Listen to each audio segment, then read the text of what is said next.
সাবধান, সামনে ভয়ঙ্কর কলিকাল। তা আমার প্রশ্ন, আপনি কলিকালকে ভয়ঙ্কর বলছেন কেন? সেই কলিকালের মানুষ কেমন হবে? এর উত্তরটা যদি আপনি দেন আমি খুব প্রসন্ন হব।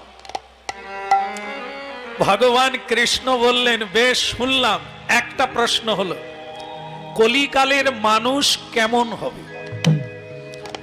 আর কি কারো প্রশ্ন আছে?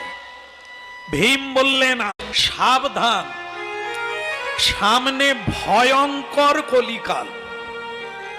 তা আমার প্রশ্ন, আপনি কলিকালকে ভয়ঙ্কর বলছেন কেন?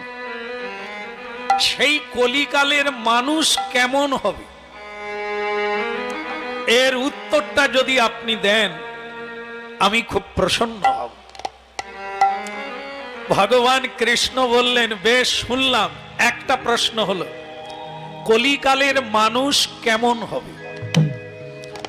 আর কি কারো প্রশ্ন আছে? ভীম বললেন,